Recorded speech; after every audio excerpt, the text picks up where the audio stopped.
Bien, estamos de regreso en esta edición de Cable Noticias a través de Chilena FM. También estamos en Canal 2, nuestras redes sociales. Esta hora nos acompaña en los estudios la diputada Camila Rojas Valderrama, a quien damos la bienvenida. ¿Qué tal, diputada? Tenga usted muy buenas tardes. Buenas tardes, gracias, Luis.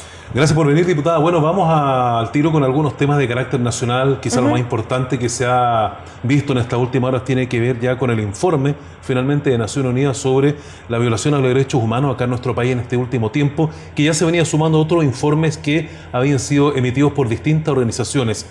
Desde el Frente Amplio, ¿cómo se mira esta situación en particular? Sí, bueno, hay que decir que este no es el primer informe. Claro. Hoy día la ONU da respuesta, pero también lo hizo Amnistía Internacional, Human Rights Watch. Entonces tenemos varios organismos internacionales que han visto, además de la situación que día a día el Instituto Nacional de Derechos Humanos va documentando. Y yo partiría de una idea bien general, y es que cuando se asume que estamos en un Estado de Derecho, los gobiernos tienen que proteger los derechos humanos de las personas. Sí. Y lo que aquí se ha hecho es incumplir con ese mandato. Chile ha firmado tratados internacionales, entonces se ha incumplido ese mandato superior. Y lo que hace esta última... lo que investiga la ONU, que vinieron personas a observar lo que estaba pasando, es en definitiva relatar cada uno de los hechos de violencia que se ha vivido. Y ahí es necesario decir que lo que tenemos hoy día son muchas personas heridas por perdigones, tenemos personas de hecho ciegas a raíz de los perdigones de carabineros. Hace algunos días también nos enterábamos de casos de personas que han sido impactadas por lacrimógena, las dos más graves con lacrimógenas en la cabeza. Y con pérdida de vista también. Con pérdida de visión. Entonces estamos ante situaciones muy graves además de las violaciones, además de las muertes como tal. Entonces tenemos una situación que es bien grave. Y en ese sentido la ONU también dice, acá hay cuestiones que hacer. El gobierno se tiene que hacer responsable, el gobierno no solo tiene que reconocer que ha habido violaciones a los derechos humanos, el gobierno tiene que prevenir que sigan existiendo violaciones a los derechos humanos. Y vinculado particularmente con las responsabilidades, nosotros ya hace tiempo veníamos diciendo acá el gobierno no está haciendo su trabajo. Sí. Y es por eso que presentamos la acusación contra el exministro Chadwick, es por eso que presentamos la acusación contra el presidente Piñera. Ambas ya tuvieron su desenlace. Sí. En el caso del exministro va a quedar inhabilitado por 5 años y en el caso del presidente no se avanzó. Sí. Sin embargo, esta no es la última instancia y yo creo que eso también es importante decirlo. Claro, pero quizás si se hubiese conocido el informe de Naciones Unidas antes, a lo mejor hubiese sido otro el resultado, porque finalmente este informe viene a validar lo que se estaba acusando ayer.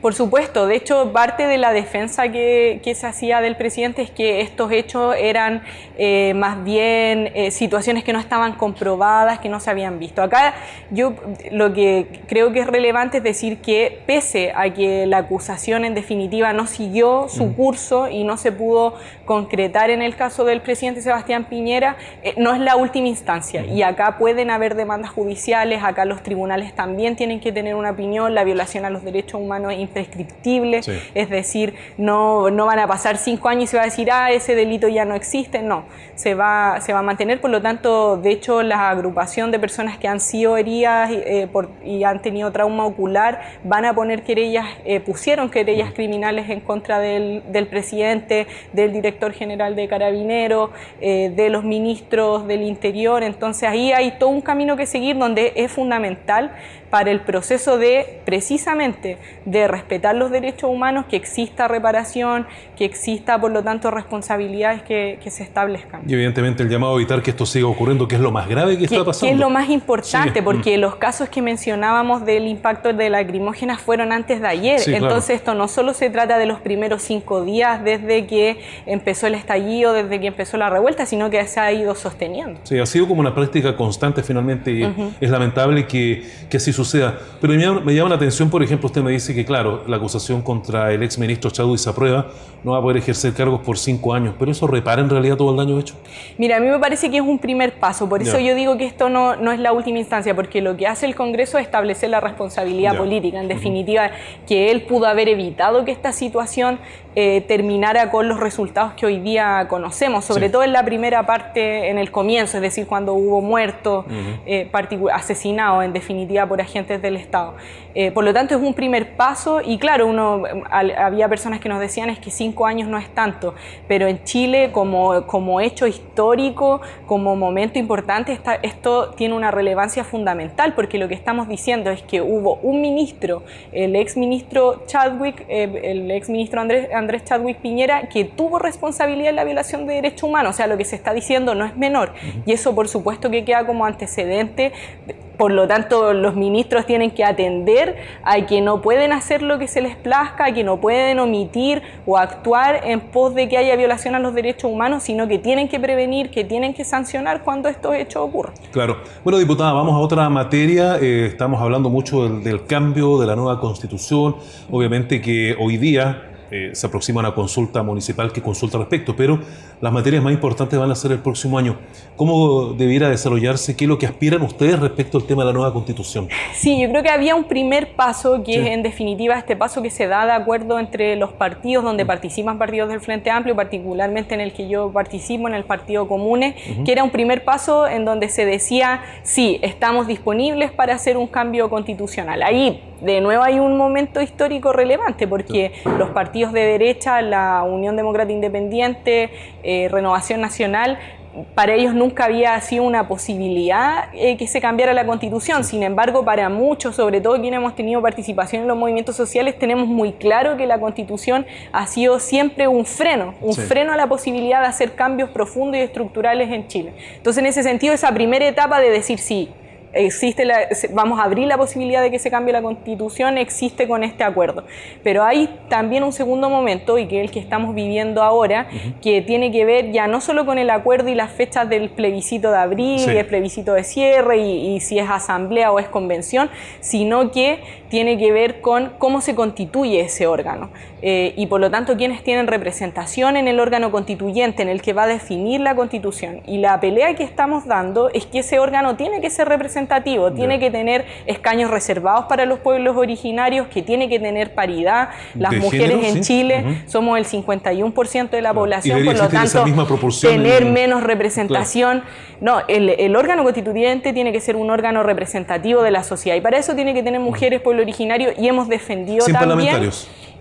Yo creo que sin parlamentarios, pero hemos defendido también que tiene que haber independientes y que por lo tanto la sobrerepresentación que tienen los partidos, por ejemplo en el Congreso, no se puede replicar en el órgano constituyente, porque lo que necesitamos es un órgano constituyente que sea representativo de la sociedad, que esté legitimado para hacer una nueva constitución y que sea una nueva constitución que nos pueda regir por mucho tiempo. Claro. Y para eso se requiere por lo tanto esa representación. Sí, bueno, hay otra cosa de la cual nos tenemos que hacer cargo, porque hoy día queda la sensación, y por eso quiero preguntarle su opinión al respecto, de que estamos quedándonos mucho en la nueva Constitución, pero las otras demandas como que se están olvidando un poco. ¿Es tan así o no? Mira, yo creo que si uno las agrupaba ya, uno decía, el proceso constituyente tiene un camino, otro camino tiene los derechos humanos, que era el primer punto que hablamos. Claro. Nosotros, si bien no le podemos devolver los ojos a quienes los han perdido, si bien no le podemos devolver la vida a quienes han sido asesinados, nosotros tenemos que exigir justicia. Por lo tanto, hay una que tiene que ver con los derechos humanos. Claro. Y por otro lado, lo que tiene que ver con lo social, yo creo que hay dos aristas. Una que va avanzando, que tiene que ver con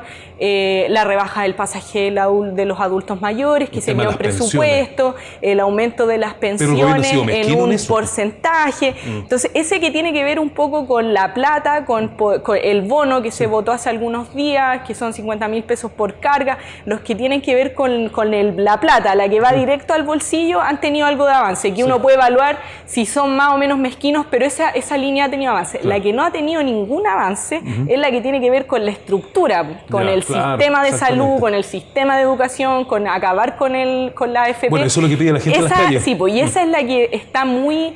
yo creo que el gobierno no tiene nada de voluntad para que se avance. La que tiene que ver con la plata, bueno, ahí sí, el Estado ha dicho sí, nos ponemos, pero la que es estructural, lo cierto es que no. Y yo lo lamento bastante, porque creo que este gobierno, evidentemente cuando se tiene un porcentaje de aprobación tan bajo, estamos hablando de un gobierno que tiene 4% en las encuestas más que golpean más, y un 15% en las que son más amistosas. Más generosas con el gobierno. Que han sido más generosas con el gobierno, pero estamos hablando de un gobierno muy muy deslegitimado. Sí. Entonces, esa cerrazón que han tenido a lo estructural, a los cambios que se llevan, no se entiende.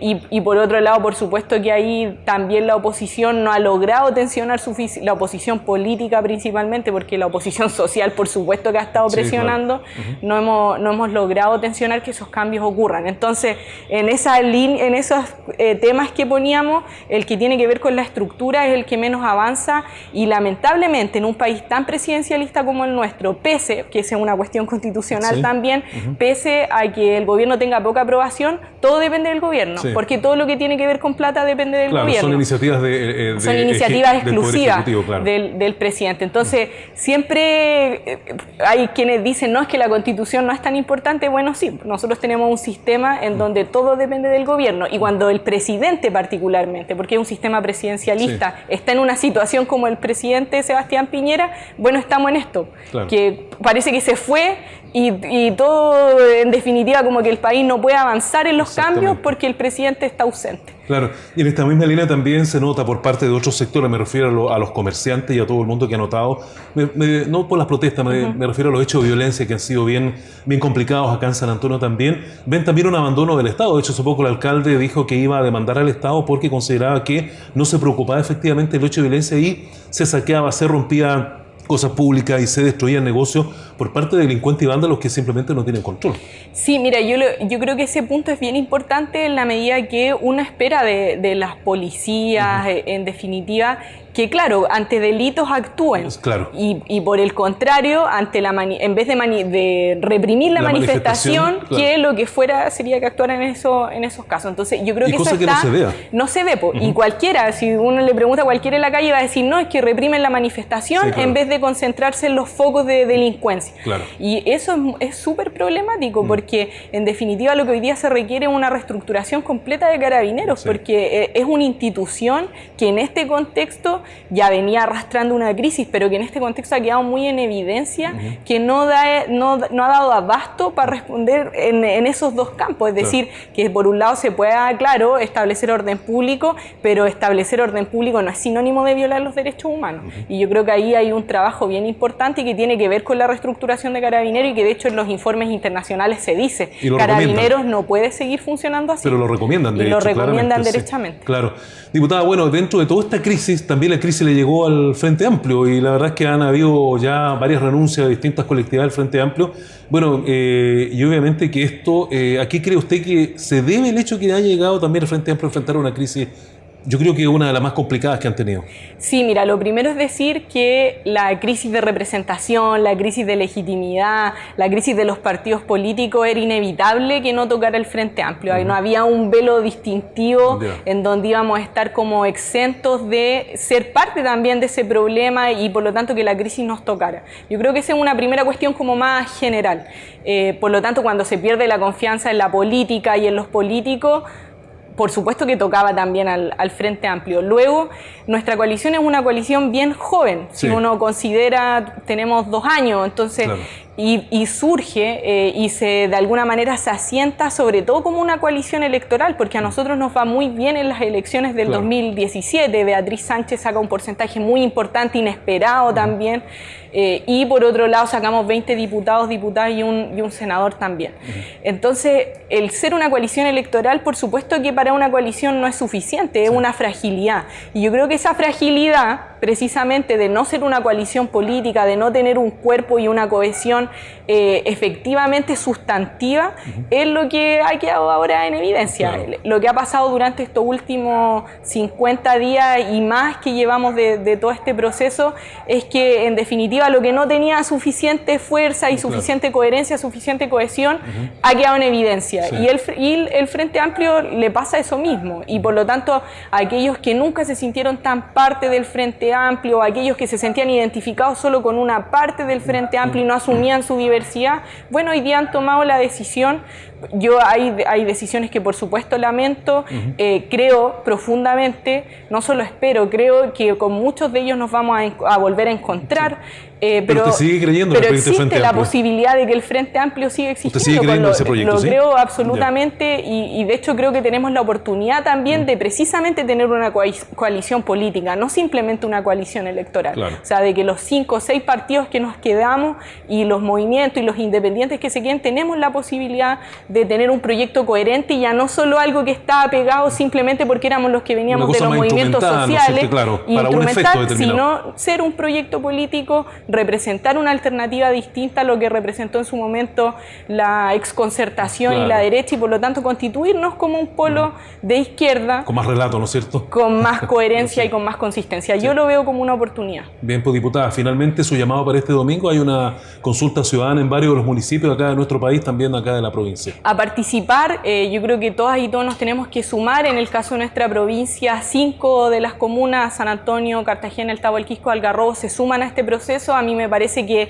dentro de todo lo histórico que ha pasado, este proceso también se inscribe allí. Hoy día las municipalidades, los alcaldes, alcaldesas se ponen a disposición de lo que fue, lo que también es una demanda ciudadana, que es más participación. Por lo tanto, más que ser un proceso de una municipalidad en particular o de un alcalde o alcaldesa, este es un proceso social relevante donde nos tenemos que hacer presentes, donde tenemos que con nuestro voto decir cuáles son las opciones. Además, en el caso de San Antonio, bueno, en el caso de todas las municipalidades, pero viendo este en particular, se incluyen preguntas locales, se incluye la situación de los ojos de mar, la relación con el puerto, educación sexual, o sea, hay tópicos y está la posibilidad de tomar posición. Y yo creo que eso es bien importante porque si uno toma este relato de que Chile despertó, la idea es que no nos durmamos, que, que Chile no se duerma más, y yo creo que ahí es bien importante hacernos partícipes de estos procesos de democratización. Lo que necesitamos es más democracia y precisamente el domingo tenemos esa posibilidad. Claro, la marcha más masiva casi fueron 50.000 personas. No esperaría que esas 50.000 personas se manifestaran votando, ¿no es cierto? Sí, yo creo que de nuevo una oportunidad y como decía,